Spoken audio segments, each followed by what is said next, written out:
Matinale de Radio Classique avec David Abiker. Et Guillaume Tabar du Figaro à 8h12 sur Radio Classique. Bonjour Guillaume. Bonjour David. La France dit donc non au traité avec le Mercosur. Cela peut-il changer la décision de la Commission européenne ? Est-ce que cela peut calmer la colère des agriculteurs français ? Écoutez, il est à craindre que la réponse à vos deux questions soit non. En tout cas, le non de Macron peut-il empêcher Ursula von der Leyen d'aller signer lundi le traité avec les pays du Mercosur ?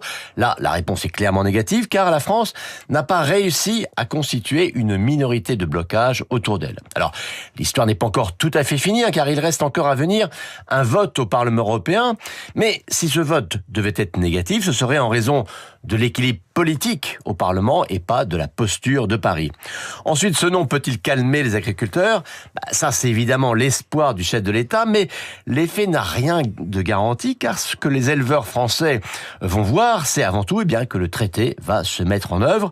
Au total, ce qu'on risque de retenir, ce n'est pas la fermeté de la France, mais plutôt son impuissance. Alors Emmanuel Macron savait que son nom ne suffisait pas, mais pouvait-il dire autre chose et faire autre chose ? Eh ben non, et tout le problème est là. Il faut reconnaître que ce traité de libre-échange avec les pays du Mercosur, en Amérique latine, a acquis une dimension symbolique et donc politique qui dépasse sans doute son impact commercial réel.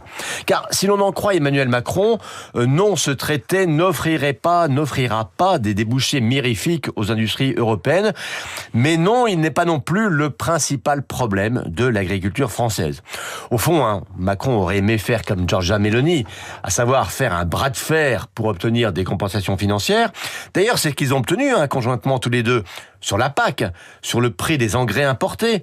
Mais voilà, si comme la présidente du Conseil italien, il avait dit « Ok, maintenant que j'ai obtenu des contreparties, je signe », eh bien cela aurait décuplé la colère des agriculteurs français.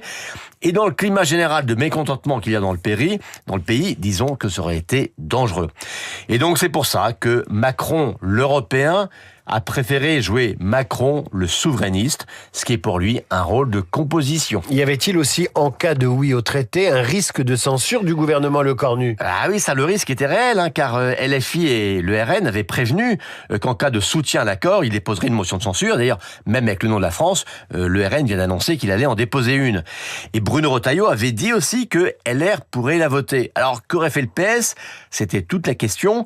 Franchement, je ne suis pas certain que les socialistes auraient été jusque-là, mais alors que Sébastien Lecornu n'est toujours pas sorti de son débat sur le budget, eh bien Emmanuel Macron n'a pas voulu s'exposer à ce risque supplémentaire. Guillaume Tabar pour l'éditorial avec le Figaro, à retrouver en vidéo sur lefigaro.fr et sur la chaîne YouTube de Radio Classique.